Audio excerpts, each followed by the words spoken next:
special guest you brought in today. So,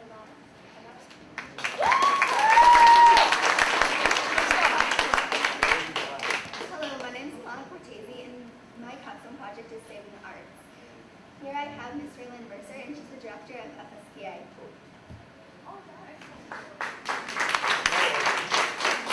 Thank you, Alana, and thank you for inviting me to be here today. I'm very excited that Alana has chosen Saving the Arts for her capstones project this year, and I'm going to be helping her with it through the whole process of her project. But today she wanted me to come in and speak to you a little bit. So in thinking about why the arts need to be saved, I think it's important perhaps for me to speak a little bit about why the arts are important in the first place. And she asked me to talk to you a little bit about what I do and my school and how we contribute to keeping the arts alive. So as Alana said, I'm director of FSPA. In case you don't know what that is, that's the Franklin School for the Performing Arts. And I'm wearing a little charm today that talks about our 30th anniversary.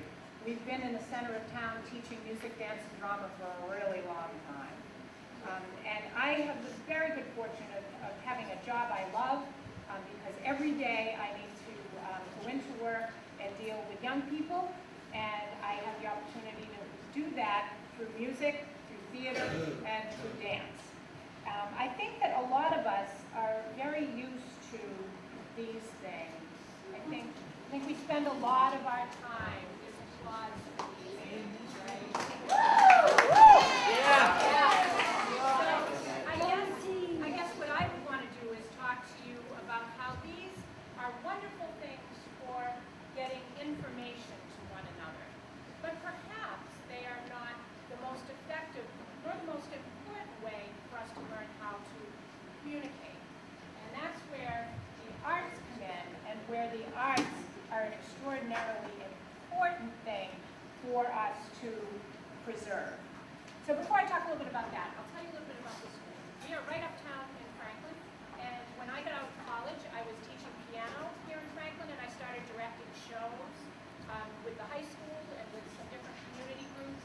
And I had a crazy idea one day to open a school where we could teach all disciplines of the arts in one place.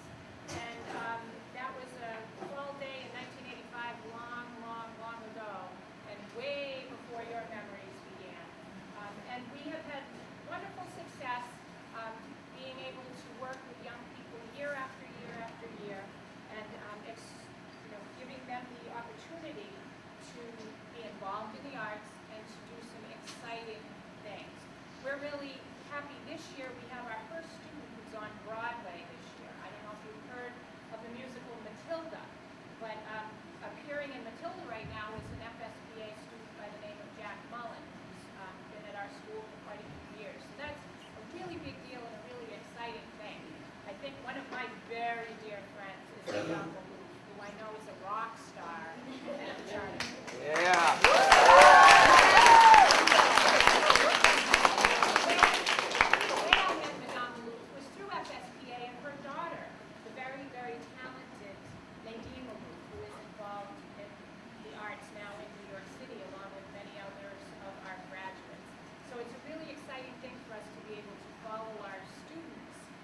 Into the professional world. But I think more importantly than that, we have an awful lot of students who enjoy the arts just for fun. So how many of you have been in a play? It's a big deal here at your school too. So you've been in a play, or you've sung in choir, or chorus, or you played an instrument, or you dance in the backyard when you hear a song that you love, or maybe you take dance class, you sing in the shower, and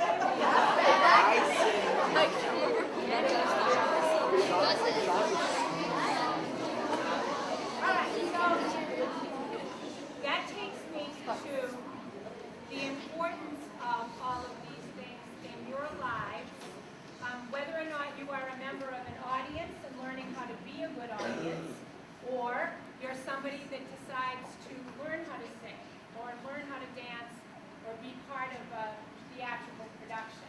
Because these things will help us not stay attached to these wonderful information tools, and will help us learn how to communicate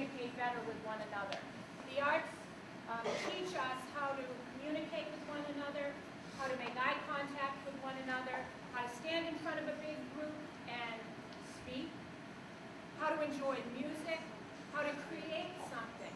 Even if you might use one of these tools as part of the creation, to be able to learn something about music and take what's inside of you and figure out how to share that with someone else.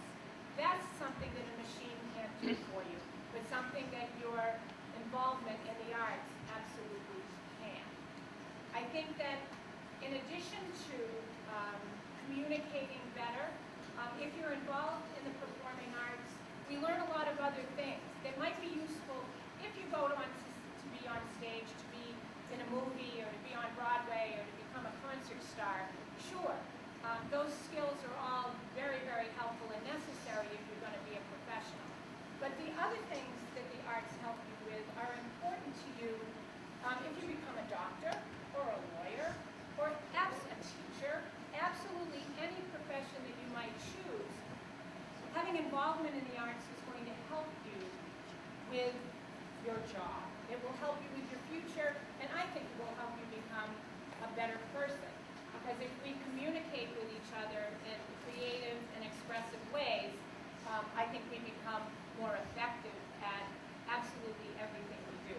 I think it's really important for you to have an outlet so that you can demonstrate your creativity, so that you can learn to express yourselves to one another, so that you can learn how to work your way out of an argument without absolutely getting so mad about it, because you've learned how to communicate through some of your experiences in the arts, and you figured out a way to get out of a disagreement without having it get too far.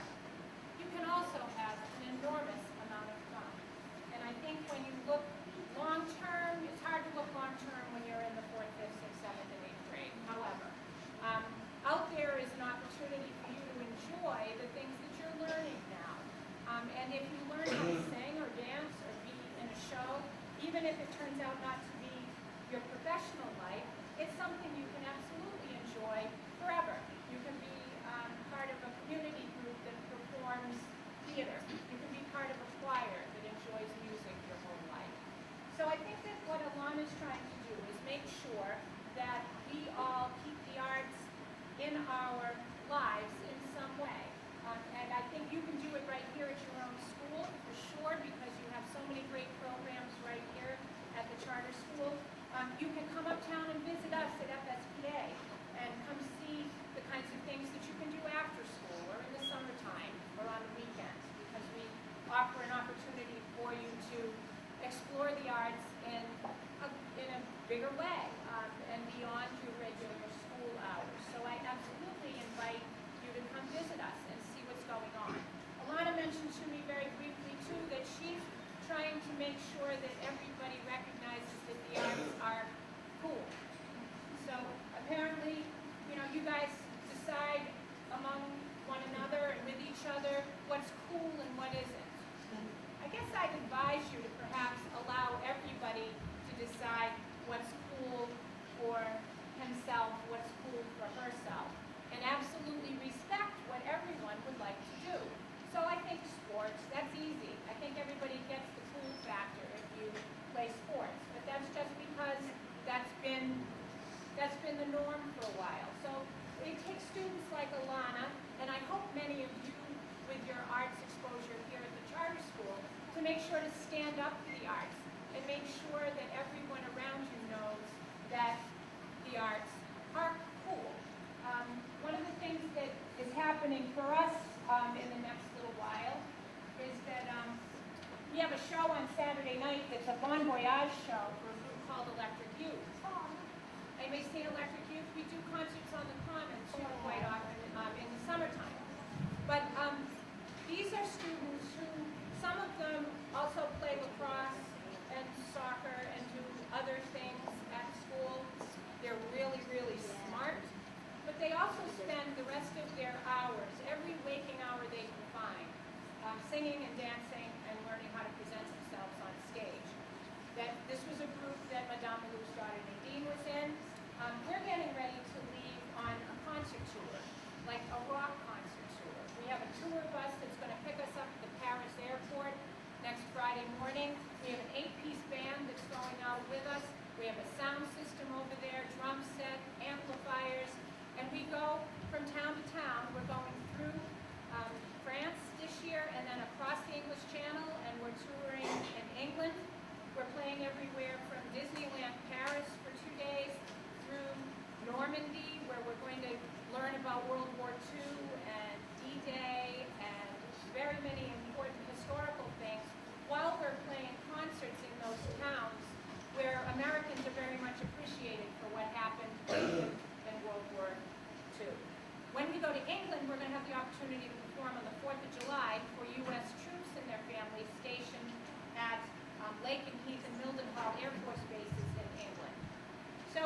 guess my point is, I don't think it gets any cooler than that. I don't think it gets any cooler than that. And any involvement that you have in the arts has a cool factor, even if your involvement is being part of an audience. So I thank you for letting me talk today, and I hope for you all to think about the arts, support the arts in the way you can at 4th, 5th, 6th, 7th, and 8th grade, which is respecting your friends who are involved, giving it a try, because perhaps it's something that you haven't tried yet, being a great audience every time you get in front of a performance because people have worked so hard to present and share their talents with you. So I think I will get to come back and enjoy Alana's part 2 of her capstone project in the fall, because I think she has some big plans for fall in order to complete her project. And I'm looking forward to helping her with that and being a part of it. And I hope that we see some of you in the arts block offerings that we're now happy to do at FSBA. We're finishing up to a dance program and a French song program with the students. How many of you are involved in coming up to see us? A couple of you, a few of you. Great. Great. And we'll be looking forward to the final performance for those students very soon. So I wish you a very happy end of your school year, and rock out with the arts, please, and please give all your support to Alana Cortese.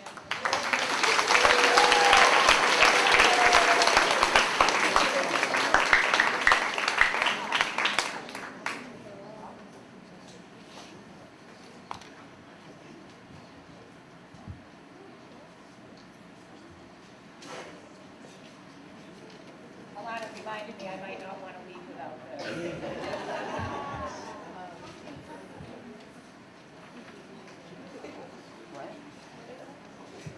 Well, good morning.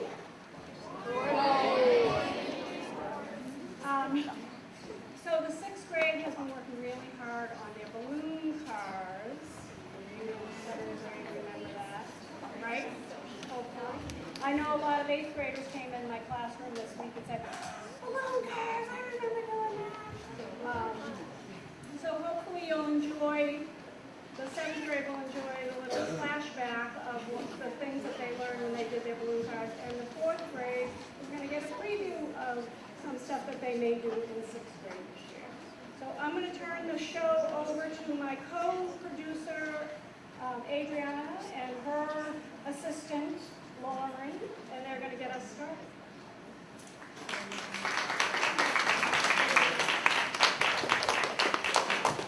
Hello, my name is Adriana. And I'm Lauren. Much of the science we learned in 6th grade was based on the principles of physics. We learned about Earth's gravitational pull, Newton's laws of motion. force, movement, acceleration, and velocity, among other things. In our final science project, we were required to put all of our knowledge to work in building a balloon-powered race car. Now, here are Stephanie and Michael. They are presenting what our tasks are.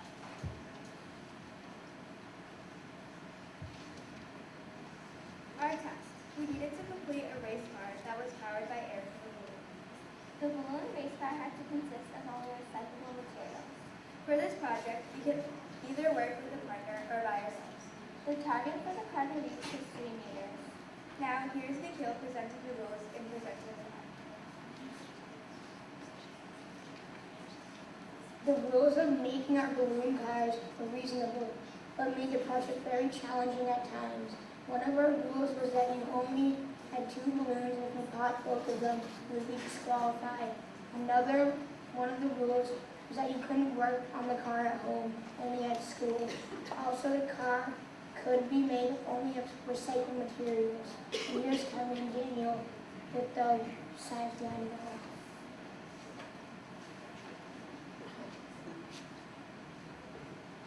Okay, so some of the science behind the project was to incorporate Newton's 3 laws of motion to make the car move.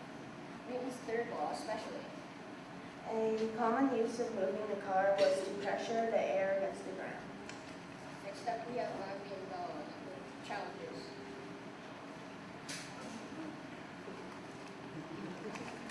Hello, we're Bogni and Bella from the 6th grade. We as a team faced a lot of challenges with this project. One of the major challenges we faced was with the balloons. They did many things to make this project very, very challenging. They would pop, spring leaks, and fly all over the place. Another hardship that the balloons brought was securing it to the cart, because when it was deflated, it was a totally different structure and size. Also, as it turns out, I'm allergic to latex, which proved to be a major issue because it was the main ingredient in balloons. The second major problem we faced was working with the wheels and axles. Some axles wouldn't turn, sometimes the wheels weren't round, and sometimes the cars wouldn't move at all. This proved to be a major problem for our team, but we managed to overcome it in the end. Although we faced many challenges over the course of this project, they were all solved through perseverance. Now here's Sam and Nish, and they're going to talk about the materials we used to build the cars. Hello, I'm Sam, and I'm Anish, and here are some of the materials we used. We used 2 practice balloons, and then we got another balloon for racing if you had already popped those 2 balloons that we used to practice. And you could only use recycled materials. You could use wheels from toy cars, but you can't use the axles because that would be really fair. And products should not have been bought. Here is Mavis in the building process. Hi, I'm Mavis. The building process for our cars was only 7 days long, but it was different for everyone. Some started with the wheels of the car, using various raw materials from old CDs to milk carton caps. Some started with the car's body, using styrofoam, soda cans, cardboard, and more. And some simply watched their various materials on a desk, waiting for inspiration to hit them like the flip of a switch. But whether someone finished on the first day, the last, or anywhere in between, we all managed to build a recycled and qualified balloon race car ready for the big race. Finally, we have Sam explaining how the race will work. Hi, me again.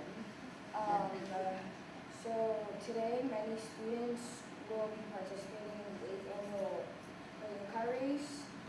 All of the situators have been working very hard to build race cars this morning, and a few of the students will demonstrate how the cars will work, and then some will show a trial race with only a few 6th graders.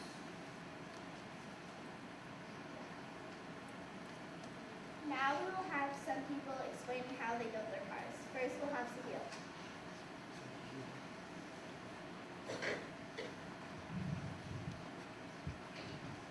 Good morning, guys. My name is Sahil, and today I'll be talking about my balloon car. And as you can see, this is my balloon car.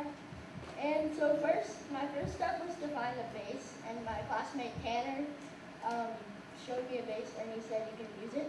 And while I was testing this on my car in the hallway, 2 7th graders advised me to cut this in half so it would be lighter, and it worked. And so first, I decided to build a wheel and axle system. And so I decided to put 2 skewers horizontally inside my car, and then have the wheels turn onto the skewers. But of course, that didn't work. And so I came up with a much simpler idea, but it works even better. And I taped 2 straws, as you can see over here and over here, 2 straws horizontally, and I put 2 skewers inside. And I taped the wheels onto the skewers, and the wheels moved smoothly. And then finally, after a long time, my wheel and axle system worked.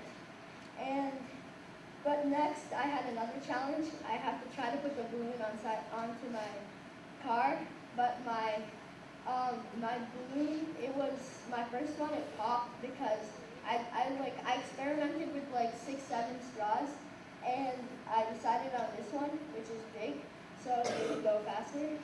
And my first thing was to tape the straw onto the balloon, and that kind of ripped the balloon because when I tried to take the tape off, the balloon ripped.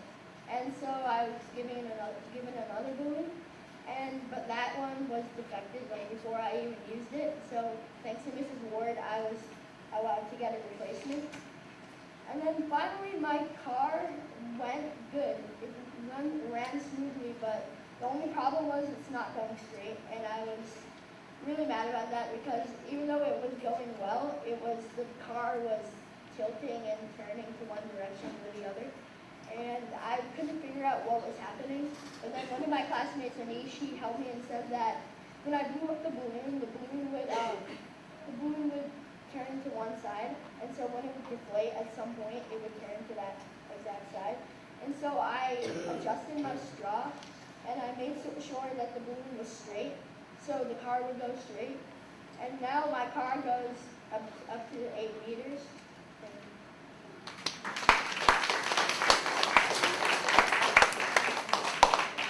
Now we'll have Alex and Jack explaining their home.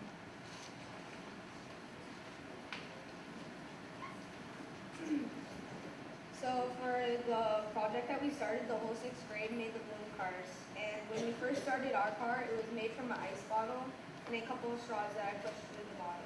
And as the process went on, the car started to get heavier and heavier. Then we couldn't find 2 front wheels, but we found 2 back wheels, and the car was leaning, and we tried to fix it by moving straws down and to the side. So eventually we just gave up and started from scratch, which we then noticed that it was a bad idea. But we got past it when our good friend Wolf Chico told us to make it stable and light. So thank you for the advice, it really helped. Then we were looking for tires and saw cardboard, so we used that because it was lit. Then we used straws and wooden screws for axles, which made the tires move when the balloon was laying out there. So basically, that's the process we went through while making the car, and this is what it looks like.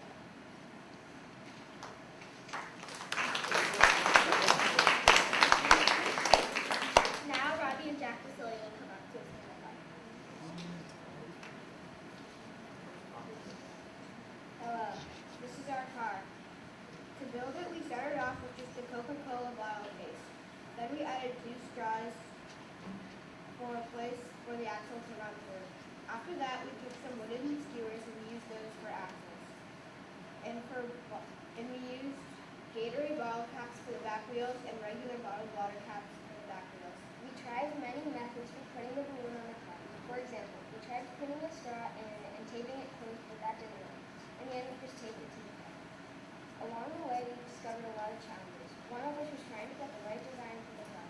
Jack and I actually came up with a whole new car before this one, but after a lot of testing, we figured out that it wasn't the right idea and we would have to start all over. After this setback, we also discovered that we needed the right weight, or not. We had started with a very light car, which was not a good idea because every time we would try to get it to go, it would just start spinning in circles. So the way we fixed that was to add extra weight at the bottom. And all the challenges we faced made our car better.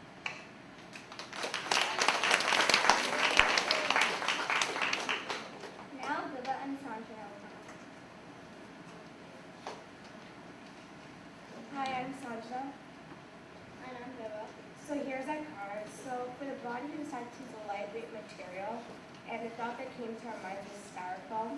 So that's when we started building out our car from.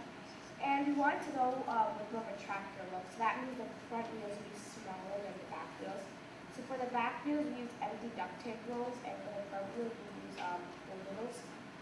We use thick smoothie straws for the axles, and we didn't really decorate our car that much because we were afraid that it would affect the weight of our car, and that would make the car go really slow. So it goes an average of 2 meters. It goes slowly, but it goes far. It was hard. One of our challenges was finding materials for the wheels because we didn't know if we should make all the wheels the same size or make it like this. And also it was really hard to attach the balloon because we couldn't figure out where to attach it. And yeah, thank you. Thank you. Now Hector will come up. Hi, my name is Hector, and this is the car I made. It goes just over 3 meters, and if you heard that popping sound right before the assembly started, that was a balloon I used. But I used a small plastic container as the car itself, and the skewer as the axle. Then I have little plastic lids as wheels. One of the challenges I faced was weight. Some of you in the front row can probably see, but for those of you in the back, there's a lot of junk pretty much inside this. That's to give it more weight. In the beginning, it was completely empty inside, besides the skewers, and it would just flip over every time I tried to test it. Another challenge I faced was that the wheels were wobbly. They keep coming out of place. So now they're pretty much they're partly duct tape, pretty much. I tell you, duct tape is your best friend when you're doing this. But then that opened up into another challenge. The duct tape would sometimes get stuck on the plastic container. That would mess it up. Unfortunately, I didn't have time to fix that, so I wasn't able to deal with it. But other than that, the car works pretty well, and it took. I feel like it took a long time to make, but really, it didn't. It didn't take that long at all.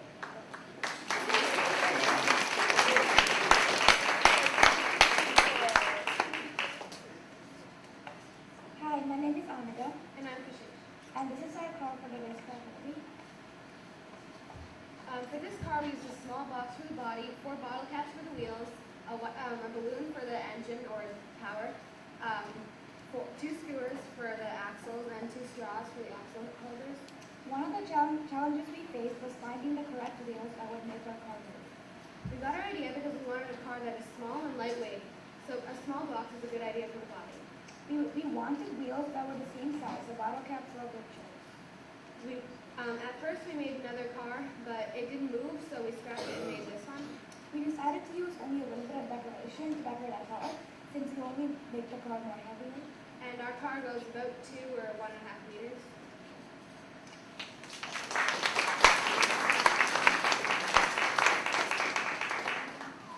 Good morning, everybody. This is Vinay Rossi, and this is Eric Goodwin. We are here to talk to you about our car called the Bounce Back. Our car is basically a piece of cardboard for the body, bottle caps for the wheels, and 2 skewers for the axles. And though it might be very small and fit, it's very fast and stable because of all the effort we put into it. So let's tell you about some of the challenges we have faced in this project. One challenge we have faced during our project is getting the car to move. Originally, the air from the balloon came out through its straw, but as a result, our car does not move at all. Our solution to this problem is to take out the straw and to take the balloon on a piece of cardboard over here. Yes. Another challenge we faced was getting the car to move quickly. So originally, our car had lots of banners and decoration on top of it, and it put a lot of weight on the car. We tried to add more weight for the car to go faster, but that did not work. Our solution to this problem was to decrease the weight of the vehicle by taking out all the decorations from the car. So basically our machine works like this. So first we blow the balloon with air. Then we pinch the edge of the balloon so the air does not escape. And lastly we let the air from the balloon go by letting go of the balloon. And as a result, our car moves great. So as you can see, without overcoming some of our challenges, this car would have not been made the way it has. Thank you for listening.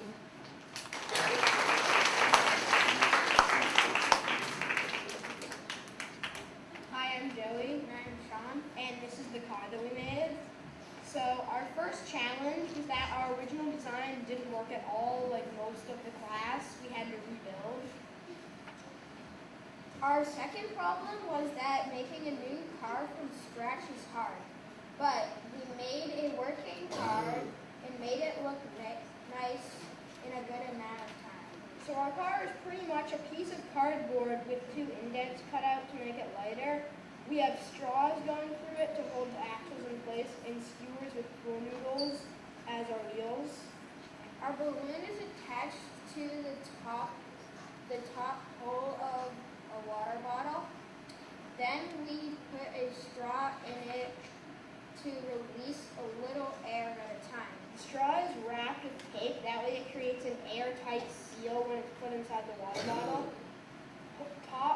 The balloon is then mounted on here so that only a little bit of air can escape at a time. And our car can go, it's pretty small, but like most small cars, it works. So it goes about 5.5 liters in 2.5 seconds.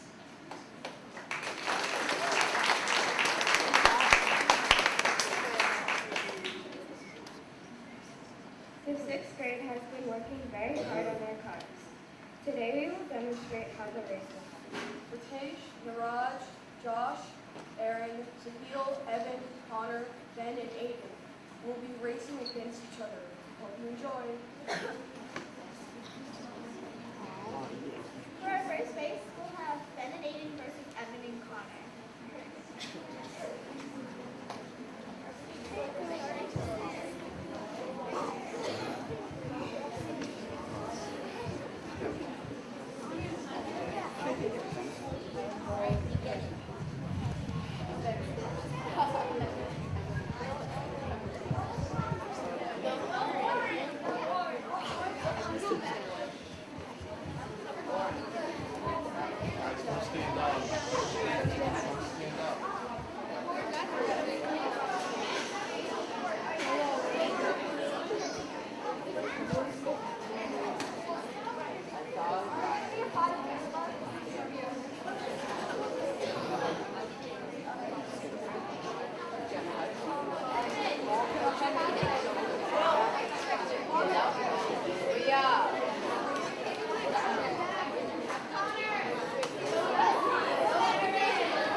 Before we get to that, I want to go ahead and congratulate Mrs. Ward's 6th grade class. They did an amazing job.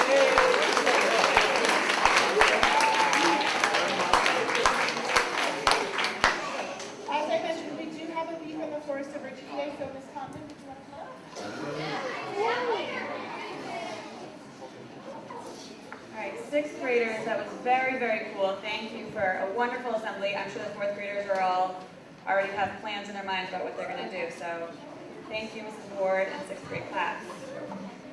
You've all been a wonderful audience. I know it's been a long morning, so thank you. I'm going to ask you to just be patient with me for a few more minutes. I have two friends in my class that were absent on the day that I was going to award them with their leaves, and I just want to make sure that they get the recognition that they really deserve. So I'm going to ask the Big Man and Nipton to please come up and join me.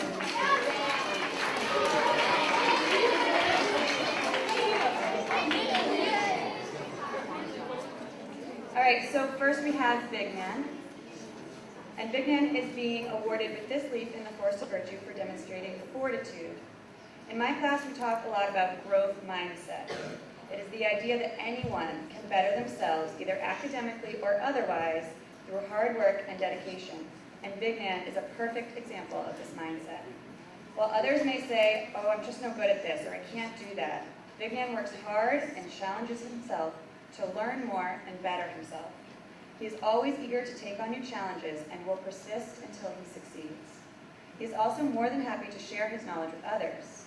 He will work hard to master a challenge and then turn and teach his friend how to master it as well. Big Man, I admire your hard work and dedication, and I have no doubt that you will be successful in whatever you set your mind to.